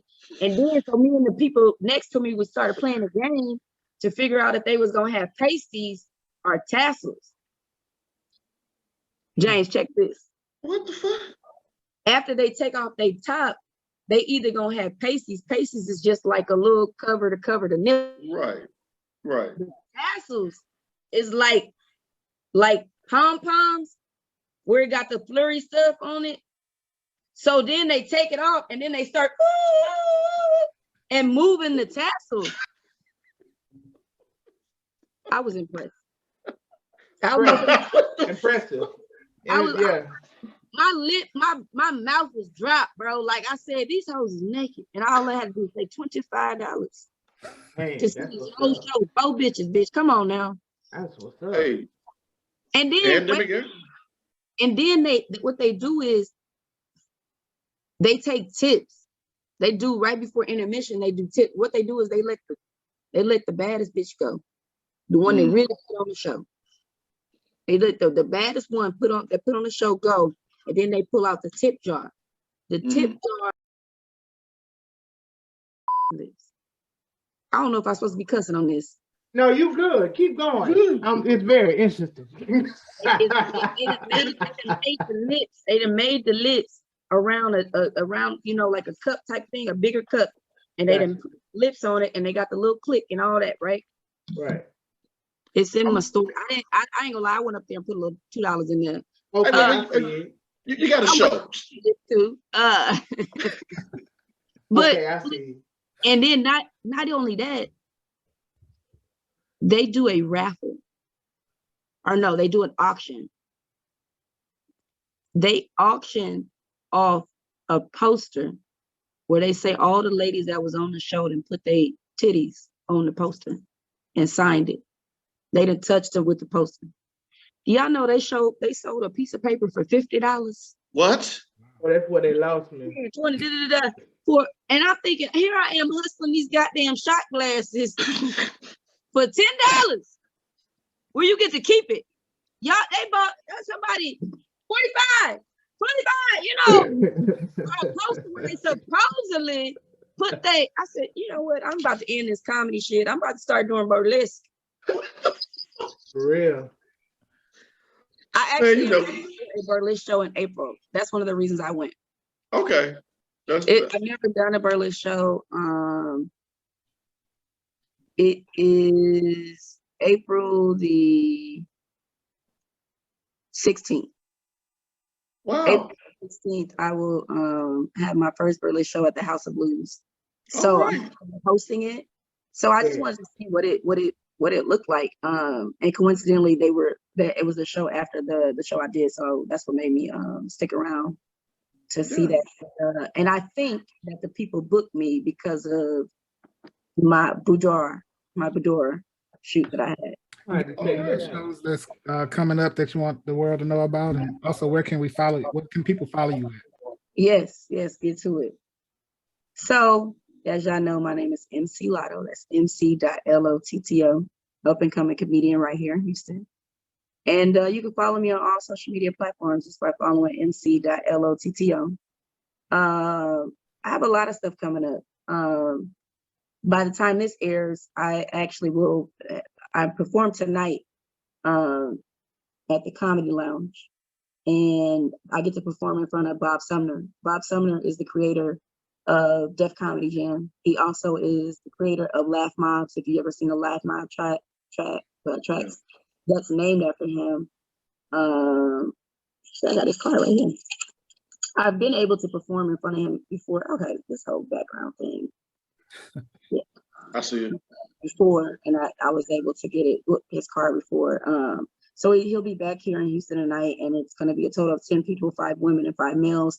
That'll be performing for him at the Comedy Lounge at a chance to win $500 and potentially go on to the next round. And then I have 2 shows tomorrow, one at the Secret Group and one at Ruggers again. But next Saturday, Ladies Night of Comedy is my showcase, and I will be at the Comedy Lounge for 2 shows, 8 o'clock and 10 o'clock. That's where I need everybody to show up. I have a good friend of mine, this comedian, that'll be here out of Detroit, Michigan. She'll be the headliner for both shows. I got 2 different ladies here locally that'll be performing, and I'll be hosting both of those shows, and that is the 26th of February. Other big shows, I'll be traveling in March. I'll be in Austin for South by Southwest. I'll be in Dallas the first week of March, and then South by Southwest. I will be in Chicago the 25th to the 27th. And every 3rd Thursday, I host a game called Survey Says. It's pretty much Family Feud. I would love to have you guys come and represent. You need a team of 6. The next one is March the 17th. I don't know if you guys could potentially get a team of 6 if you guys are available. Y'all get with me afterwards. But that's every 3rd Thursday. That's pretty much Family Feud. And it is in Missouri City. It's a super dope live event. It's something I do privately. I just started opening up and doing it at venues. I also do it once a month and on the north side at a smoke-friendly venue. It's gonna become my bread and butter. I'm more than just a stand-up comedian. I'm an entertainer. So that's something that I love to do. Yeah, So yeah, follow me on Oh everything. yeah, absolutely. Oh yeah. Most There's definitely. more content. Lately, I've been so busy that I haven't been doing a good job of like putting things out there. But I have a content manager now. And so she pretty much follows me around and record me. And so now we're working to get that content out and give people more of me, because I really want my followers to go up. So you know, my goal is by the end of this month to reach 5,000. I think I am less We're than almost there. I'm almost there, and I just want to. That's my personal goal, and I want to get that. Gotcha. Well, a couple last things. So, and before we let you go, we know that you travel from Omaha, Louisiana, here, Arkansas, and you come across. What's that now? New York, Memphis. New York, Memphis. You've been a lot of places and traveling. I know you got some crazy stories, and we know that DJ Chose and Keisha Hunt, they give you some inspiration. They follow you. And they always congratulate you on your success, and we congratulate you as well too. So, give us a small summary of what you wish you knew when you first started that you know now, with the people that you have met that inspire you, like Keisha and DJ Chose, and the places you travel. What's all that you've taken from that, and how you apply yourself now? What do you wish that you knew now? So I did not know that I was going to be doing comedy in this fashion. I did not know. I had no idea. Yeah. You know, like I didn't know 5 years ago. So something in the beginning when I first started, I would go to the females in comedy and I would ask them like what made them keep going. You know, these people were tenured to me. You know, I was just interested, like, how did you know? Like, what makes you keep doing these open mics and keep doing these shows? And, you know, none of us are not, you know, at that point, especially we're like big names. So I was really interested in to find out. I'm a very, I am silly and I'm goofy and everything, but I'm a corporate person. I come from retail management is my background. I had to leave retail management in order to do comedy. And so now I do admin work at a company where it's 8 to 5, Monday through Friday. So I get the luxury of being able to be off and do comedy and on the weekends and at night. And now we work from home. We're not supposed to travel, but that's my business. Amen. It ain't their business. But I think that in the beginning, because I bring up the fact that I'm so corporate and structured just to say that I really wanted to learn the game. I wanted to learn comedy. I felt like I needed to go through a class, a school, or read a book and all of that. And in the beginning, I didn't think that I was doing it right. Yeah. So I was extremely like I was funny and that wasn't necessarily a problem, but I was really hard on myself. And I still am really hard on myself because I really want to be good. Like, Keisha Hunt is freaking hilarious. I remember when I first met her, I was so excited to meet her. She's hilarious. The girl is like, she has a natural gift, and her brain is like crazy. Like, she eats, sleep, think comedy. Her writing is impeccable, and that's something that I aspire to get better at.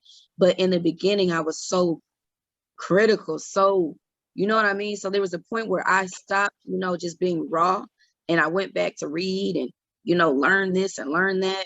And that was dope, but I lost a little bit of the edge. Yeah. So I had to like put the book down. You know, I had to put it down a little bit to continue to have that rawness. But I think the biggest thing is to trust the process. Yeah. I think if I think about DJ Chose, like that's probably his biggest thing is to trust the process. Like, you know, stay down till you get up in a sense and like stay focused. And so that's part of my fast now is clarity, focus, and then discipline as well. I know at one point, Keisha Hunt is so good at doing callbacks. I seen her callback is where you repeat the joke or say a line from the joke later. after you done did the joke, later you calling back. I seen her do a callback 9 times in a row, and the shit was funny. 9 times. That shit was hilarious. So I remember leaving that show wanting to work on callbacks. But that's not, you don't just get a callback like that. Like you grow. So you got to trust the process. You know what I mean? So I think that's the biggest thing that I've had to like remind myself, and to like, I'm here now, but I'm not going to be here later. I'm trusting the process of just continuously growing and growing. I was so eager and anxious to get better and better, sometimes to the point to where I wouldn't embrace how well I did. Yeah. It was just like, I got to be better the next time. That was dope, but I got to get better. Yeah. So it's like, calm down, and like, you good. And just, you know, I think in the beginning I was so big on like doing new jokes, and like I just wanted to, but it's like the whole world ain't never seen me do XYZ joke. Everybody can know me, but that don't mean you've seen me do all the jokes that I have. And if you know Steve Harvey said I did the same jokes that paid me $100 up until it paid me $50,000. You know what I mean? And that's what he means. It's like everybody in the world ain't seen me. One of the jokes I'm known for is every dude that want to date me want to Netflix and chill. I get to their house, they don't even have Netflix. Why I gotta log in? I've been doing this joke for the last 4 years, but everybody ain't seen me tell that joke. Yeah. I can sit it down. You know, I got other stuff, but it's my joke. Right. It ain't time. You know, until I get on TV and do it, I ain't sitting that whole down. That's about right. But I don't have to do it every time. Yeah. Right.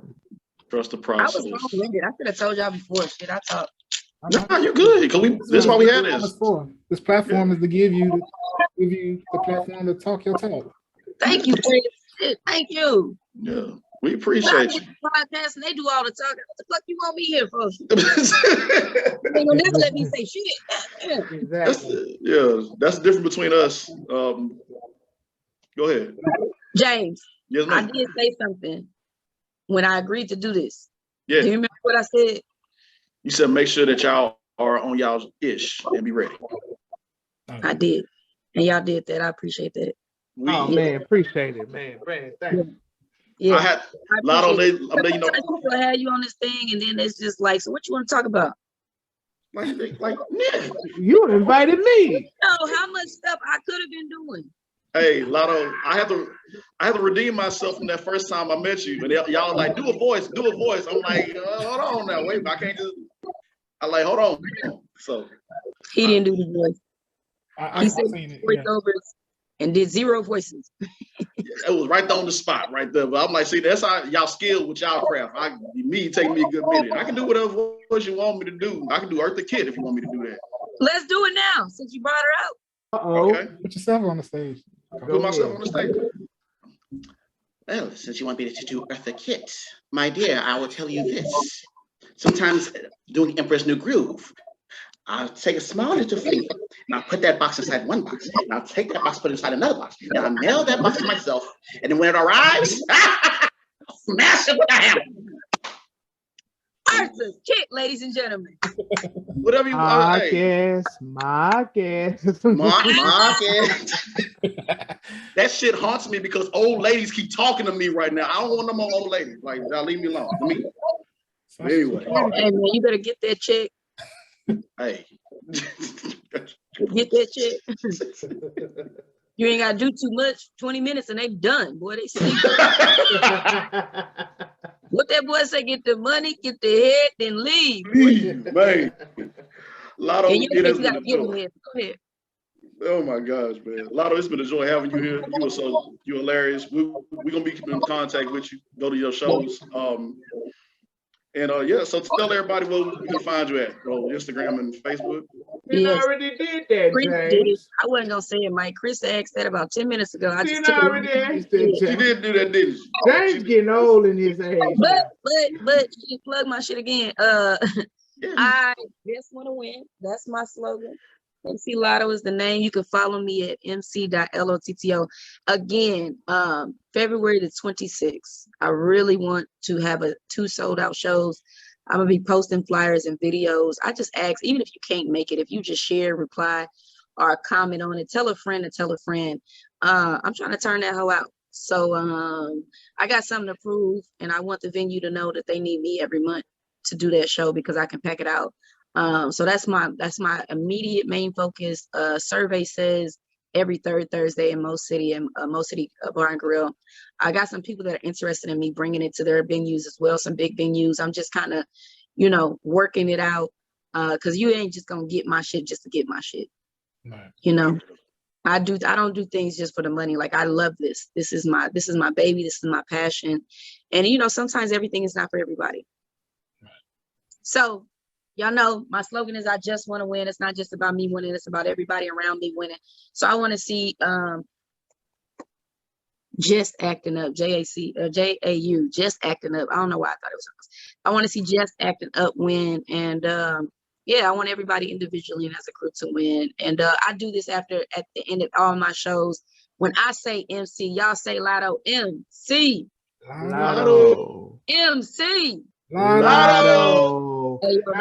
I ain't gonna lie, Miss Lotto. Before I let you go, it was Chris and James. We on the chat, so we had someone to come over, but then they canceled, and it's like I woke up and I look at the text message and said, "Oh, we interviewing Lotto."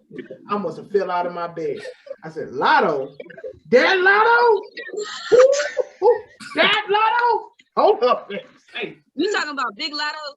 I'm talking about Big Lotto. Wait. You thought y'all was interviewing?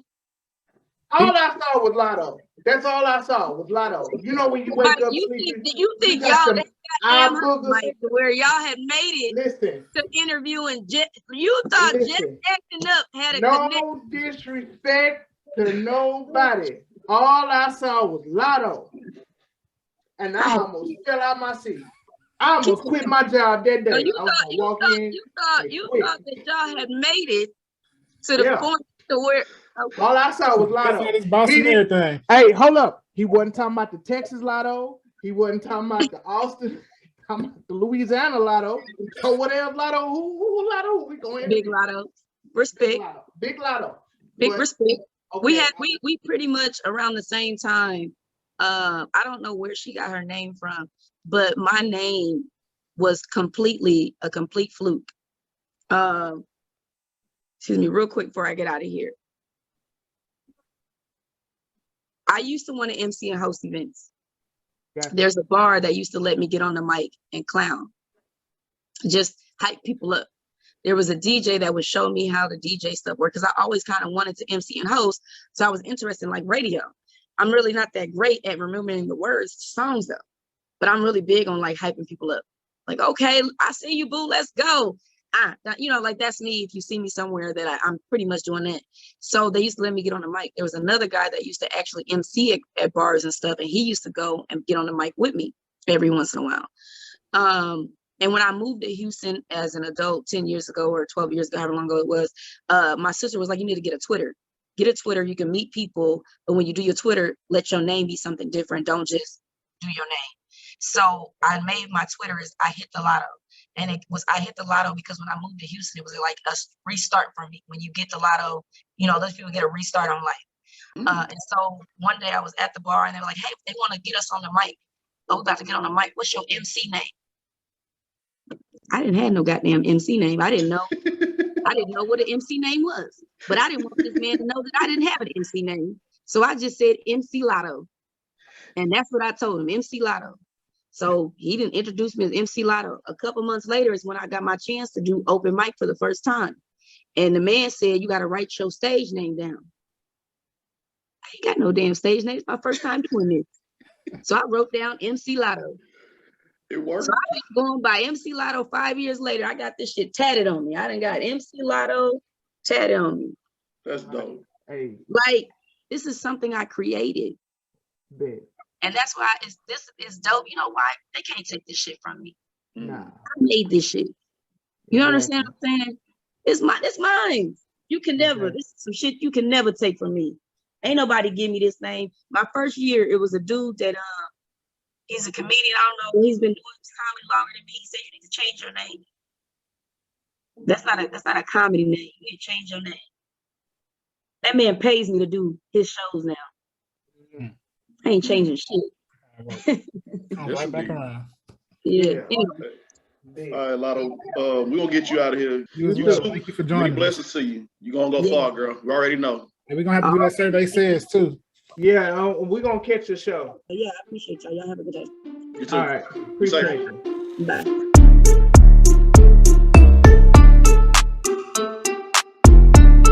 All right, ladies and gentlemen, this is the segment of the show where we get our laugh on, or we just look at people like, what the hell is the matter with you?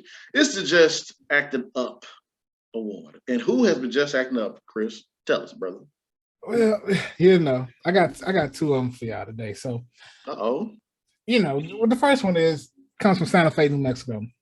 Now, the homeowners of a New Mexico home were definitely surprised over the weekend when they found a burglar in their house with an AR-15. But the burglar did the strangest thing: gave him money, and then he left. Oh, hell no! Yeah, the man slept, bathed, dined on some shrimp, had some beer. And when the homeowners returned home, you know, they were surprised to find him there with a rifle, and he was embarrassed. He gave him $200 for the broken window to reimburse, and the guy said they said he was in his late 20s, about 6 foot tall, all this, and pretty much he was running from somebody, and that his family had been killed in East Texas, and his car had broken down. He just wanted somewhere to chill and relax. And, you know, he just got his duffel bag and his gun and began walking down the ditch. And yeah, his alleged damage, I guess larceny that he stole, because he didn't steal no jewelry, nothing of value. Only thing he ate was really those shrimp, which was totaled about $15. And so, yeah, the deputies, they searched for him in the ditch and they didn't catch him. I think he may have gotten arrested the next day at a church or something, trying to get rob a car or something. But yeah, it was definitely one of the nicer thief experiences that people had. So I don't know. Maybe those people should think about renaming their home a Break-In and Breakfast. Oh yeah, we increase jokes right now, definitely. Y'all saw how he smoothly. Yeah, he in his bag. Smoothly transitioning. I mean, he took a spa break, huh? No. Okay. I mean, thieving so good that we pay you. That should be his theme when he goes to people's houses and rob them. You know? We so good that we pay you. Get it? Like, because instead of being bad, he's good, and he actually pays them because he thieves. I whoop that man ass. Well, that guy black. I know he's black. That's a black guy. That's a black dude. Well, he definitely took come to your house and lay your feet on your couch to another level. Yeah, no. But I do know he was black. Well, we're gonna go to the next story. This next story, this one is in relation to zoos across America. Zoos, you know, Valentine's Day just passed, and a lot of zoos were taking the opportunity to offer, I guess, something special for people's loved one. They were offering swarms of opportunity to name cockroaches after their loved ones. Or maybe an ex, if that's what you want to do. Specifically, the Bronx Zoo named the roach program, which is in its 11th year. Why does this exist? I don't know. This is an unusual way to show your dying love. For just $15, you can name a Madagascar hissing cockroach after someone special. The money benefits the Wildlife Conservation Society, a nonprofit organization. It says, but it says the gift is designed to last, and after all, roaches are forever. They said that's their tagline.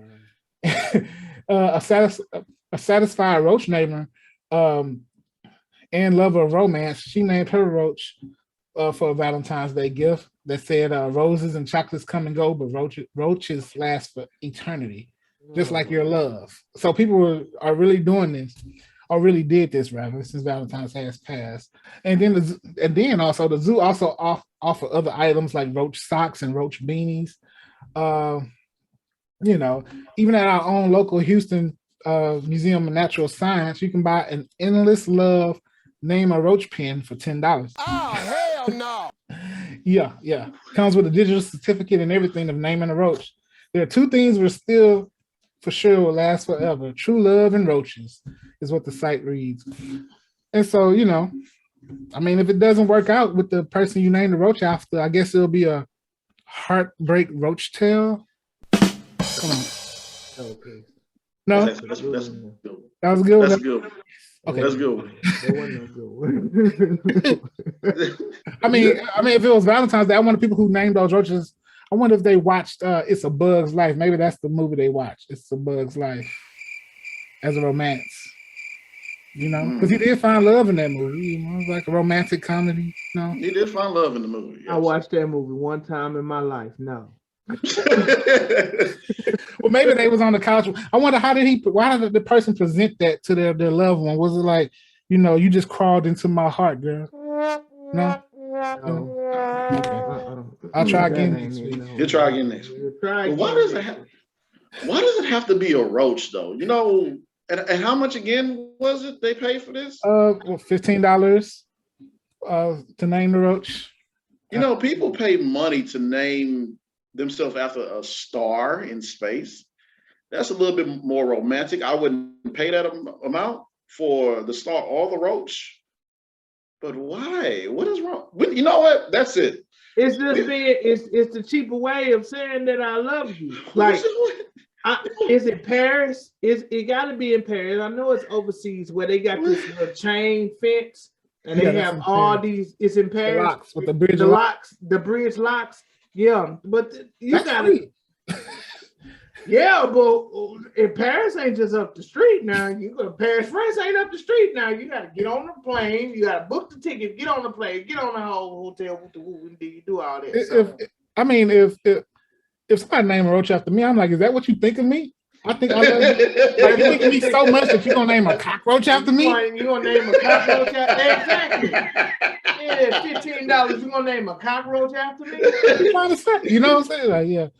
You know what you can do with $15? Like I'm that hard to get rid of, right? Is that what you're trying to tell me? Yeah, that's what I'm trying to say. I'm always eating. Roaching ass Mike, roaching ass Chris, roaching ass James. Oh, roaching ass James. Roaching ass James. You only worth $15. Oh, you know what you can do with $15? That's candy right there. That's chocolate strawberries right there for $15. You can do so. They gave you chocolate covered roach because in some countries, let me stop. Stop the shit out somebody. I wish my girl would hit. That'll be the day I fight. I ain't gonna hit you. But I'm like, well, I hate people, man. Between the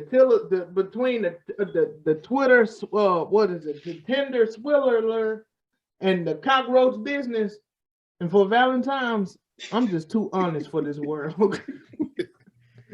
I'm too honest for this world. We are too honest for this world. You better not give me no damn. What the hell is the matter with y'all, man? Don't give me nothing like that. That first story hits. That first story is funny because I had a homeboy that had got robbed before, and he said he said the guy came up to him. He said, "Hey man, let me see your phone." He said, "Okay, now put your phone down on the ground. Walk away. I want you to be careful when you walk away now, because when you walk back, I don't want you to fall over. I don't want to see your hands. I want to see your hands in place. I don't want, just be careful when you keep on walking." My homeboy was like, "Man, this is the most polite robbery of all." He said, "Let me see your keys. Where your keys at? Let me see your keys. Don't drop the keys. All right, where your wallet at? Your wallet good? Okay, let me see your wallet. Just hand me your wallet. Put it in my hand right here." Oh man. All right, ladies and gentlemen, we're about to go ahead and get into the balance snacks. I want y'all to stay locked in to the Just Acting Up Show.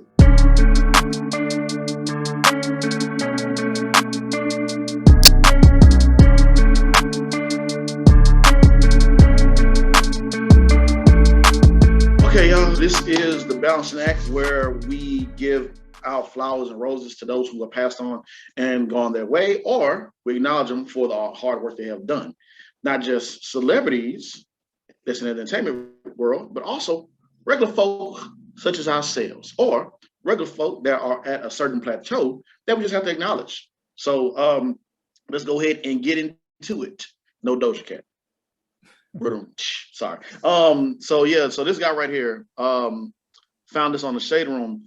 Billionaire Robert F. Smith has joined the Prudential Financial to launch 1.8 million. Let me say that with my chest. 1.8 million grant program for the HBCU students. That's amazing, man. The caption goes on to say, this says, after clearing the debt of Morehouse graduates in 2019, the billionaire is now launching a program for HBCU students. According to Essence, his organization, Student Freedom Initiative, has partnered with Prudential, I already said that earlier, the financial to provide $1.8 million in microgrants to assist HBCU students. But you can see all that whole post on the Shade Room right now. So I gotta acknowledge that, brother. I got to. That's dope. So yeah. Yeah, no, definitely. That's dope. That same guy that a few years ago, if you all remember, paid off all those tuitions for those Morehouse students that was graduating. Mm-hmm. Yeah, so he definitely he's, you know, man, putting it, you know, giving back to his community. So which is good, you know, especially the HBCU. I'm an HBCU grad myself, so I like to hear stories like this. Yes, indeed. Absolutely.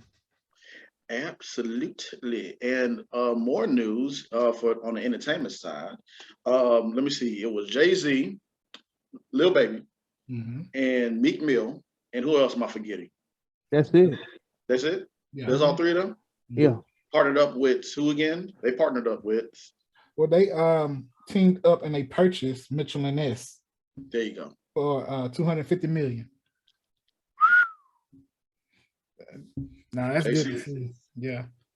Yeah. It just shows you the power of our dollar when we can put our money together, you know, and we can be, you know, we could be the brand. We can see the diversity in these different brands and these different spaces, you know.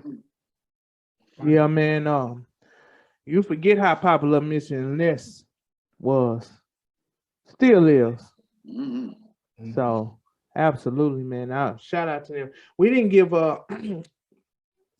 congratulations to Snoop Dogg, or did we? When he purchased Death Row. Yeah, we did. Yeah. Well, congratulations again, sir. Congratulations, because it's like it just came in the whole full circle with that whole situation from back in the day, and it went to the right person. So absolute congratulations to everybody out there. Ownership is where it's at, and I'm so glad. I'm glad that we moving in the right direction because, you know, hey man, they've been having ownership on us for years. It's time for us to get some ownership now. So, that's right. Yes, indeed. That's a lot of money. I ain't never seen no money like that. 1.8 million and all the 250. God, good Lord. Good Lord, that's got a lot of money. So yeah, man.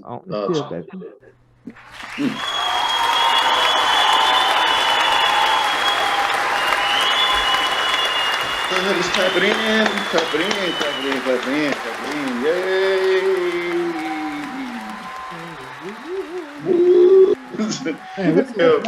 Fun show today, huh? Fun show. Yeah, it was. Yeah, man, fun show. I enjoyed. Shout out to MC Lotto. Y'all make sure y'all follow her and all the events that she do. That's gonna be some fun events that she got going on. And many, like I messaged her and I said, many blessings to you, Lotto, and everything that you do. You're gonna go very far and amaze yourself with what you do. So keep going, girl. You're gonna get or you're probably already there. You don't even know it, but yeah. So with that being said, we're gonna get out of here. Chris, take us away, brother. Well, I'm just gonna give since we had such a fun show today. Let's go with this one. All dreams are within reach. All you have to do is keep moving towards them. Boom. I love it. Beautiful. It ain't too far. It's right there. You just gotta keep moving. Grab it. That's it. That's all you gotta do. I normally piggyback and say something smart, but I'm really sleepy right now. I ain't gonna lie to you. I'm seeing double of you guys. That's how bad it is. Caffeine is worn off. Yeah, that caffeine is starting to wear out. So yeah. A good show today. All right. We out. Peace out.